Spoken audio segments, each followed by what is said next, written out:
Bienvenue à votre bulletin du 6 novembre 2025. En manchette, un résumé du congrès de la Fédération des télé autonomes du Québec.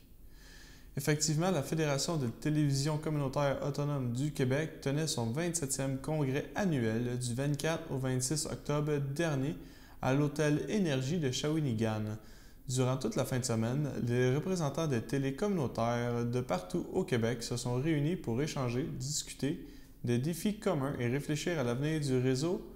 L'événement a permis de dresser un bilan des activités de la dernière année et de tenir l'Assemblée générale annuelle. Regardons un résumé préparé par la Télé du Rocher-Percé. La Fédération de télévision communautaires autonomes du Québec, soit la FTCAQ, tenait son congrès à l'Hôtel Énergie de Shawinigan du 24 au 26 octobre dernier. Lors de l'Assemblée générale annuelle qui a eu lieu, ce fut l'occasion de revenir sur tous les efforts qui ont été faits auprès du gouvernement du Canada concernant les lois C11 et C18 et des représentations à venir. Amélie Heinz, directrice générale de la FTCAQ, nous explique.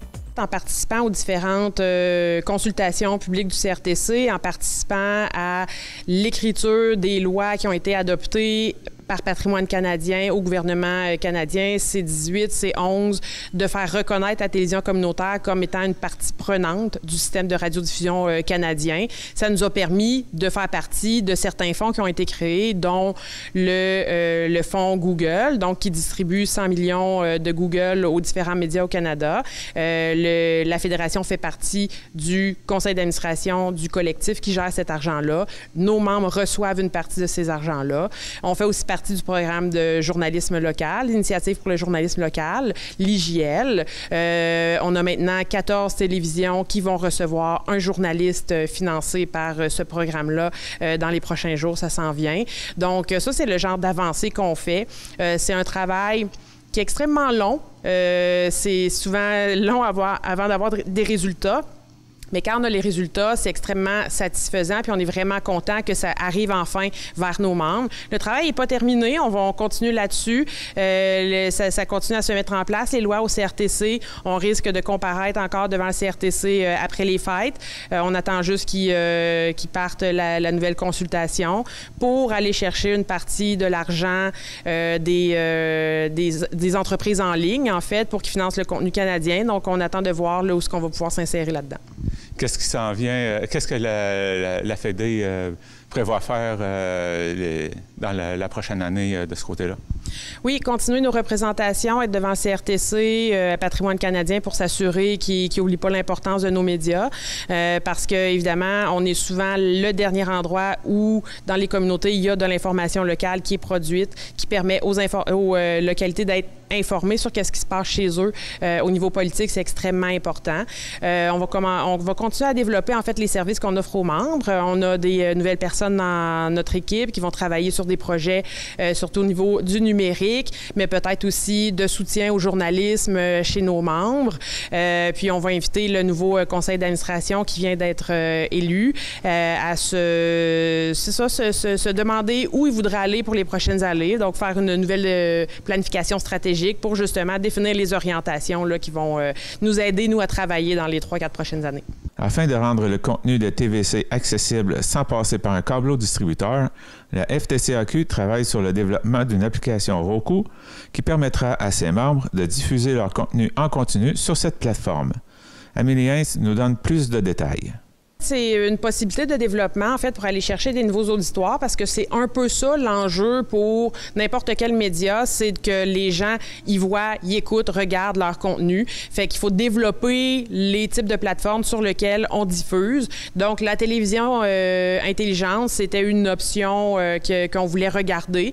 Donc, on est en train de développer quelque chose, de faire des tests pour voir, bon, dans l'opérationnalisation de tout ça, est-ce que c'est faisable? Est-ce que c'est réaliste pour les TV d'intégrer ce genre d'application-là sans que ça demande trop de surplus de travail. Donc oui, c'est là-dessus qu'on travaille, puis on espère pouvoir développer quelque chose là, pour inviter les membres à joindre ça dans la prochaine année. Lors du congrès, il y a eu une conférence donnée par l'Action communautaire autonome, soit l'ACA, un mouvement qui permet de soutenir plus de 4500 organismes communautaires partout au Québec. Les membres ont manifesté un grand intérêt d'en faire partie. La Fédération discutera avec l'ACA pour voir les possibilités de les rejoindre. Ça reste à voir comment on peut s'insérer là-dedans parce que pour le moment, les médias communautaires ne sont pas nécessairement considérés dans le plan d'action de l'Action communautaire autonome, l'ACA, du gouvernement. Donc, c'est de voir, OK, pourquoi on ne s'insère pas là-dedans? Est-ce qu'il y a des raisons? Puis, est-ce que les raisons sont bonnes? Donc, il faut commencer par ça. Après ça, on va voir avec les autres associations si ça les intéresse de se joindre au mouvement. Mais dans tous les cas, on a déjà des liens avec le réseau national de l'Action communautaire autonome. On participe à leur campagne. On s'insère quand ils font des sondages pour avoir les chiffres concrets de qu'est-ce que représente le milieu communautaire autonome au Québec. On participe à ça. Puis, on a les revendications sensiblement similaires qu'eux. Donc c'est ça. On a déjà des liens. Donc, c'est peut-être de développer un petit peu plus ça puis d'aller voir, pousser un petit peu plus loin jusqu'où on pourrait aller. Enfin, Amélie Heinz dresse un bilan positif de la campagne « J'ose ma télé communautaire » malgré des moyens limités. Elle souhaite avoir l'aide du gouvernement par la création de publicités ainsi que des autres médias communautaires. Un bilan très positif. Ça a vraiment bien été. Les membres y ont bien participé. Puis, nous, on l'a vu, en tout cas, les résultats de ça sur nos propres réseaux, notre propre chaîne YouTube. Donc, on est content. Par contre, c'est sûr que c'était une campagne avec des moyens limités. On essaye de convaincre le gouvernement de nous aider à nous faire découvrir en investissant eux-mêmes, en participant à la création de publicités pour faire la promotion de notre travail à grande échelle partout au Québec. Donc, je pense que c'est un travail qui va être en développement, justement, cette année. Ça serait intéressant de s'associer aussi aux autres médias communautaires. Je pense qu'ensemble, on est plus fort. Donc, mais on est très heureux là, de la manière que ça s'est déployé. Voici le message diffusé aux citoyens demeurant aux adresses suivantes. Chemin Rebillard, 1256 au 1365, rang de la rivière Bayonne-Nord, et du 941 au 1313, rang de la rivière Bayonne-Sud. Suite à un avis par la municipalité de Sainte-Élisabeth, un avis d'ébullition préventif est présentement en vigueur dans votre secteur. Jusqu'à nouvel ordre, il est nécessaire de faire bouillir l'eau au moins 1 minute avant de la consommer.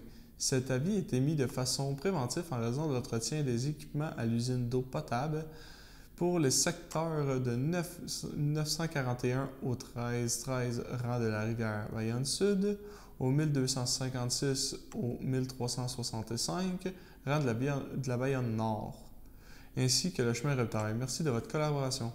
Sur ce, allons à la pause.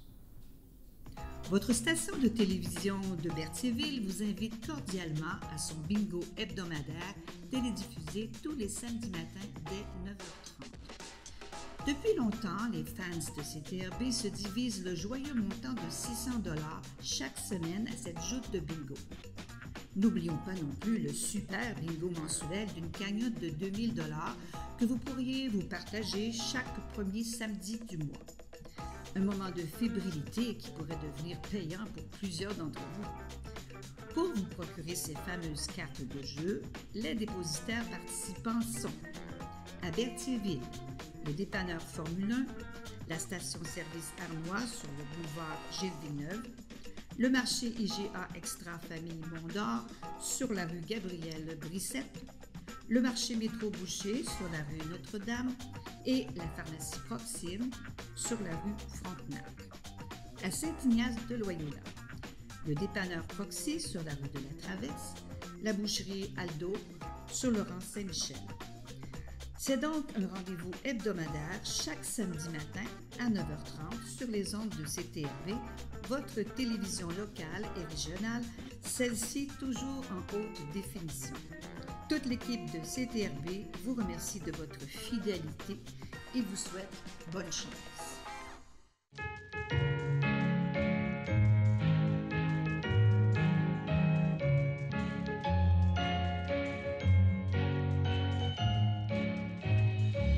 Pour les anniversaires, la CABA tient à souhaiter un joyeux anniversaire à Gilles Bilodeau. CTRB souhaite bonne fête à Raymond Courchaine. Les éditions Sylvain Harvey annoncent la parution du livre « Oser l'excellence » de Dominique Gauthier. Cette figure influente du sport canadien nous plonge au cœur des réalités du sport de haut niveau en déconstruisant les mythes entourant la victoire et le bien-être par une réflexion percutante.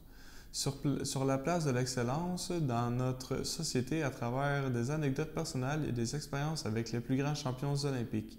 Il expose un constat frappant.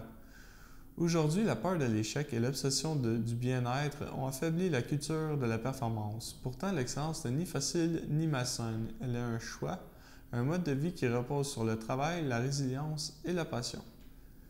Gauthier défend une approche équilibrée où la quête de la victoire ne doit pas se faire au détriment du bien-être, mais grâce à lui. Il remet en question la surprotection des jeunes athlètes, la spécialisation précoce et les dérives d'un encadrement toxique. Ce livre s'adresse à tous, athlètes, entraîneurs, parents et professionnels. Ils trouveront une invitation à repenser nos rapports à la réussite et à retrouver la fierté de Visio sans compromis entre ambition et équilibre. Écoutons la première partie de notre entrevue. On est en compagnie de Dominique Gauthier. Bonjour, Dominique. Bonjour. Bonjour. Tu vas faire le lancement d'un livre demain qui s'appelle Oser l'excellence, mais je pense que c'est important de te connaître avant de parler un petit peu de ton livre. Tu es un ancien athlète olympique en ski acrobatique. Tu as été entraîneur des champions. On parle de Jennifer Hell et de Alexandre Bilodeau, qui, soit dit, était le premier Québécois à gagner une médaille, je crois, hein, aux Olympiques là, en 2010. Tu as fondé B210, on va en parler tantôt, et tu as soutenu avec ça plus de 50 médaillés olympiques. Donc, c'était un très grand exploit là, pour, compte tenu du bassin qu'on est capable d'avoir d'athlètes qui se rendent jusqu'aux Olympiques. Et on te connaît aussi comme commentateur, animateur, conférencier. On te voit lors des Olympiques, autant d'hiver que d'été, là, faire des commentaires, des analyses à la télé. Donc, bonjour ici à Berthierville. Bonjour. Tu as un lien avec Berthierville, notre région, parce que justement, tu as connu Joanie Rochette. Tu l'as supporté. Ouais. Tu l'as connu pour l'amener aux Olympiques et justement lui fournir les moyens, les choses pour se rendre. Et c'est un petit peu ton livre, qu'est-ce qui parle? Oser l'excellence, accepter que tu dois être résilient, tu dois faire plein de choses pour te rendre à l'excellence. Il ne faut pas être médiocre, cette façon de parler, là.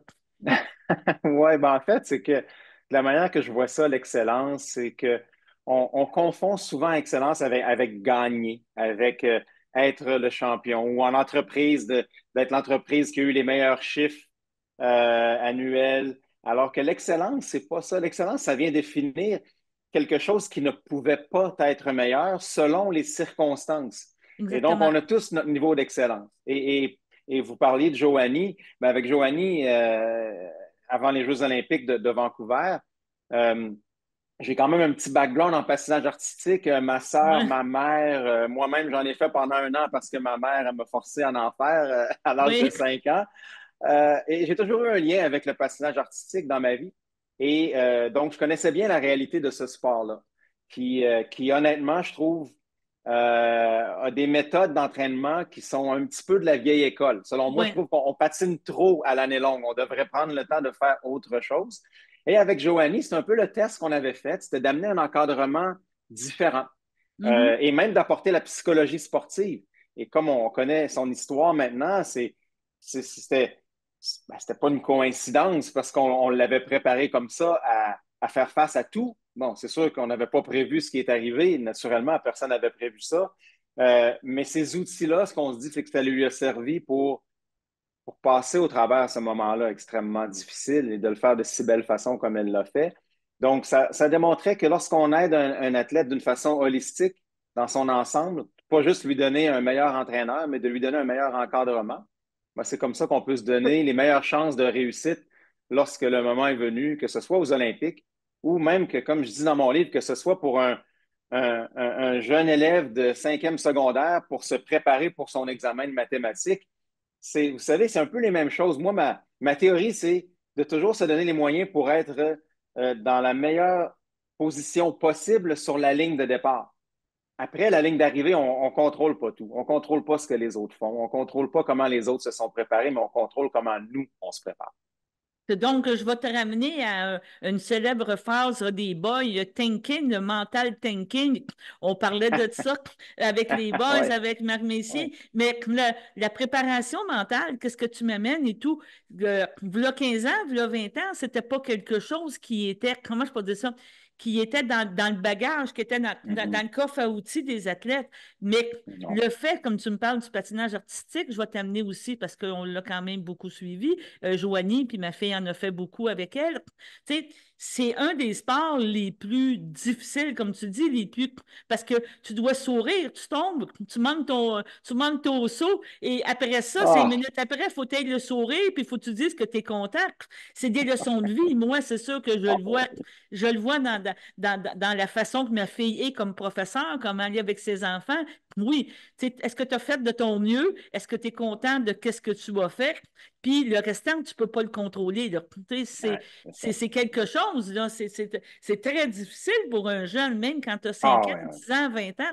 Là, je vais te ramener aussi au fait qu'on parle dans les arénas des parents qui voient leur garçon déjà, le futur Crosby ou Gretzky, mais c'est difficile, là. Faut penser à ces jeunes-là, à ces personnes-là qui performent, là.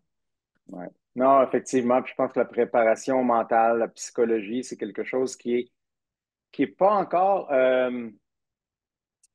comment dire, on l'a normalisé, oui, mais c'est pas général encore, hein. Il y a encore plusieurs personnes pour qui c'est un petit peu tabou.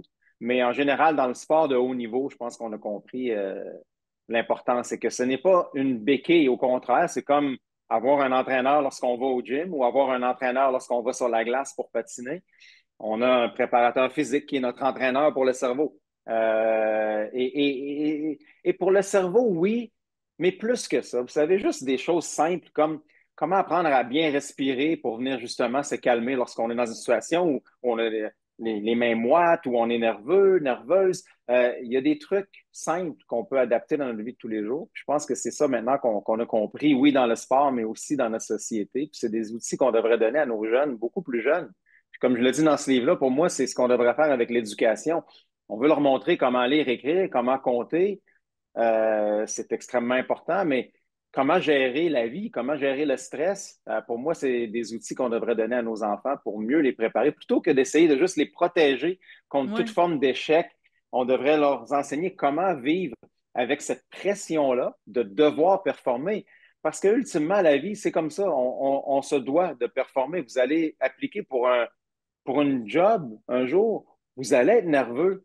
L'employeur ou la personne en charge des ressources humaines qui va faire l'entrevue avec vous, je suis désolé, là, mais elle ne va pas mettre les noms dans un chapeau puis choisir un Oui. parmi 100. Ils vont choisir celui qui juge être là ou le meilleur. Mais c'est stressant, ça. Alors, si on ne les prépare pas à ça, et à l'inverse, ben, pas à l'inverse, mais ensuite de ça, s'ils n'ont pas la job, ils n'ont pas été choisis, ben, ça va être dévastateur s'ils n'ont jamais vécu d'échec dans leur vie, parce qu'on les a toujours protégés contre l'échec plutôt que de leur enseigner à travers les échecs. Et pour moi, c'est pour ça que le sport, je trouve que c'est tellement une belle. On dit souvent, le sport, c'est la plus belle école de la vie. Mais ça, c'est la leçon numéro un du sport. On apprend à perdre. Parce que la vie, là, on ne gagnera pas tout le temps. Donc, de se relever après les échecs, c'est ce qui est le plus difficile dans la vie. Mais si on l'apprend à un jeune âge avec le sport, mais si on pouvait l'apprendre à l'école, pour moi, ce serait des choses qui serviraient à notre société bien au-delà du sport. Je suis entièrement d'accord avec toi. Et donc, on devrait faire plus de sport, dans un sens que ce soit Ah, à l'école, à oui, tout. C'est toute une école, tout à apprendre. Et ouais. dans Ah ce... non, les Vas-y, jeunes, puis vas-y. ça passe par l'école. Vous savez, moi, c'est ce que je dis souvent. Ben là, on faudrait refaire la réforme scolaire, mais pour moi, mes belles années de sport d'école secondaire, là, je faisais de tout. Je jouais au volleyball, au handball, il n'y a rien que je ne faisais pas parce que c'était accessible, c'était là par mon école. Et après, si on veut faire de la compétition plus sérieuse, bon, OK, mais il devrait y avoir au moins une base où on encadre mieux, on offre plus d'opportunités de sport à nos jeunes, ça c'est certain, à tous les niveaux, dès le jeune âge. Dès qu'ils sont nés, en fait, il faut leur apprendre comment bouger. Et après, de ne pas juste penser à victoire, défaite, puis qui va gagner, qui va perdre. Non, non, non. Le sport pour bouger, mais aussi pour vouloir gagner. C'est correct, ça aussi. Ça peut être sain de vouloir gagner et d'apprendre à perdre, comme je le disais plus tôt. Sur ce, allons à la pause.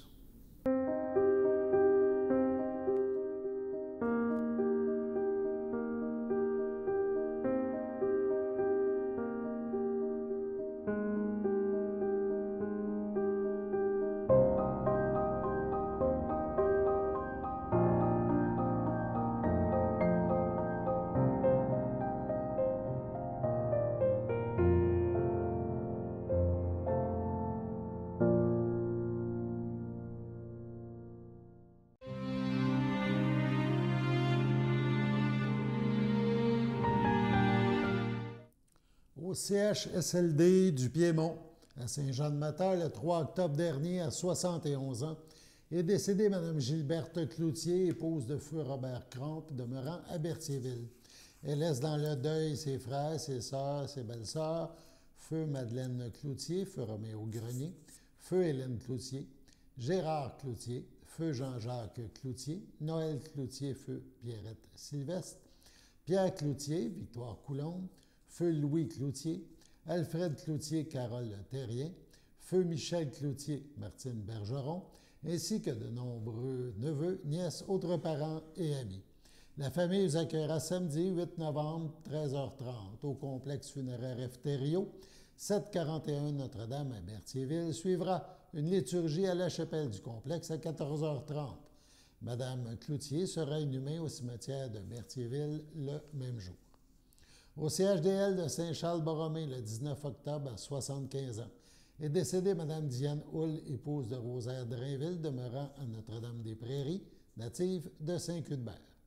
Elle laisse dans le deuil, outre son époux, ses filles Mélanie Drainville, Éric Lessard, Stéphanie Drainville, Martin Desormeaux, ses petits-enfants Mathis, Oriane et Justine Lessard, ses frères, sœurs, beaux-frères et belles-sœurs, Pierre-Aimé Hull, Marielle Tellier, feu Denis Hull, Fleurette Lafontaine, Gilles Hull, Marjolaine Lauzon, Nicole Hull, feu Daniel Drainville, feu Thérèse Hull, Marc Cournoyer, André Hull, Sylvie Drainville, feu Mario Drainville, Jacqueline Bélanger, Daniel Drainville, France Dumontier, Claudette Drainville, feu Mario Marquis et Michel Drainville, ainsi que plusieurs neveux, nièces, autres parents et amis.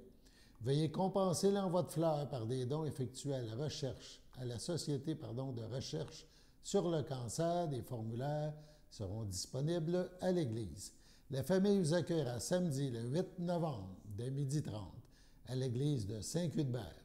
Suivront les funérailles en ce même lieu à 14h. Madame Diane Hull sera inhumée au cimetière de Saint-Cuthbert le même jour. Au CHDL de Saint-Charles-Borromée, le 2 novembre dernier, à l'âge de 86 ans, est décédée Mme Colette Courchaine, épouse de feu Armand Thibault, native de Saint-Ignace de Loyola. L'ayant précédé son fils Jean, sa petite-fille Octavie, elle laisse dans le deuil sa fille Nathalie Thibault, ses petits-enfants Christopher Lambert, Annick Martel, Caroline Lambert, Jean-François Grosse, son arrière-petit-fils Adrien Grosse, sa sœur, son beau-frère Yvette Courchaine, Jean-Guy Plouffe, ainsi que plusieurs neveux, nièces, autres parents et amis. La famille vous accueillera dimanche 9 novembre, 11h30, au complexe funéraire F-Thériault, rue Notre-Dame à Berthierville. Suivra une liturgie à la chapelle du complexe à 14h30. Madame Colette Courchaine sera inhumée au cimetière de Saint-Ignace de Loyola le même jour. À l'hôpital de Lanaudière, le 3 novembre dernier, à 89 ans, est décédé M. Gabriel Toupin, époux de Mme Camille Ladouceur, demeurant à Saint-Cuthbert. Il laisse dans le deuil, outre son épouse, son fils François Toupin, Isabelle Villemer, ses petits-fils Christopher, Lucas et Nicolas, ses frères et ses sœurs, feu Monique Toupin, feu Ovila Fafard, feu Jacques Toupin, feu Fleurette Guertin, Denis Toupin, feu Doris Provost, Lucie Toupin, feu Gérald Vadnet, Richard Toupin, feu Denise Sylvestre, Roger Toupin, Nicole Cameron, ainsi que plusieurs neveux, nièces, autres parents et amis. Vos témoignages de sympathie peuvent se traduire par des dons effectués aux missions étrangères. La famille vous accueillera samedi 15 novembre dès 13h en l'église de Saint-Cuthbert, où les funérailles auront lieu le même jour à 14h, suivi de l'inhumation au cimetière de Saint-Cuthbert. À Lanoraie, le 29 octobre dernier, à 76 ans, est décédé M. Claude Bellerose, époux de Mme Ghislaine Lemieux, demeurant à Lanoraie, natif de Berthierville. Il laisse dans le deuil, outre son épouse, ses enfants, Chantal Bellerose, Jean-Marc Picotte, Denis Bellerose, Caroline Turgeon, Jean Bellerose, Sylvie Leclerc, ses petits-enfants, Jérémie, Philippe, Émilie, Olivier, Justin, Charles et Alexis, sa sœur, son frère, ses beaux-frères et belles-sœurs, Francine Belrose, Normand Bastien, Luc Belrose, Louise Beauparlant, Gaétan Lemieux, Feu Pierrette Vadnet, Élise Lemieux, Yvon Rattel, Daniel Lemieux, Michel Clément, Lauriette Lemieux, Roch Gravel, Ginette Lemieux, Louise, Manon Lemieux, Mike, Monique Lemieux, Étienne Bellé, Normand Lemieux, Feu Claude Lemieux, ainsi que plusieurs neveux, nièces, autres parents et amis. La famille recevra les condoléances samedi 15 novembre, 13h. Suivront les funérailles à 14h30. M. Belrose sera inhumé au cimetière de Berthier le même jour. Sur ce, passons à la météo.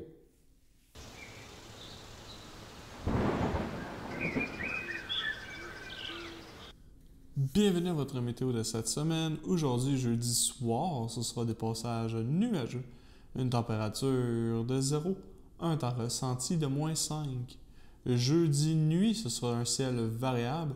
Une température de -4, un temps ressenti de -9. Vendredi matin, ce sera plutôt nuageux. Une température de -1, un temps ressenti de -5. Vendredi après-midi, ce sera des précipitations mixtes. Une température de 3, un temps ressenti de -1, environ 1 mm de pluie. Vendredi soir, ce sera de la faible pluie. Une température de 3, un temps ressenti de -1, environ 2 à 4 mm de pluie.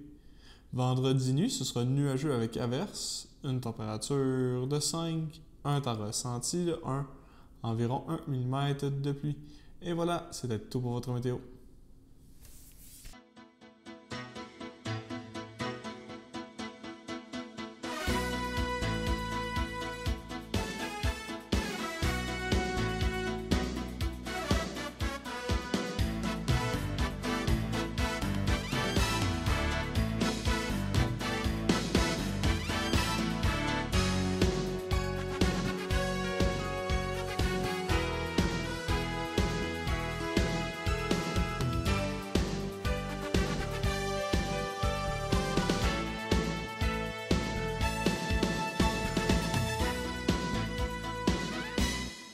Salut tout le monde, ici Daniel Grenier pour vous parler des télévisions communautaires autonomes. Pourquoi? Parce que c'est important et que, même sans l'aide d'un magicien, elles risquent de disparaître. Yeah! J'adore les jokes de magie.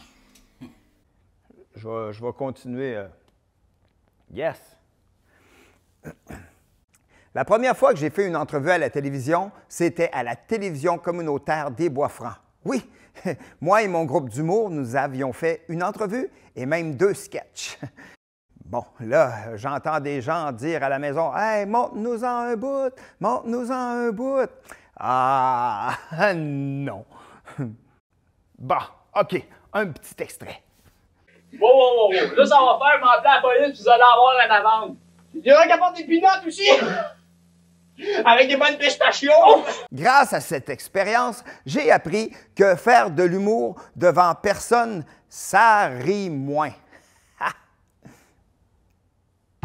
42 télévisions, situées dans 15 régions administratives du Québec. Elles parlent des enjeux locaux et font rayonner les citoyens en leur donnant accès à un média accessible. Je la savais par cœur, celle-là. Ensemble, encourageons les télévisions communautaires autonomes. Oh, ça roule encore?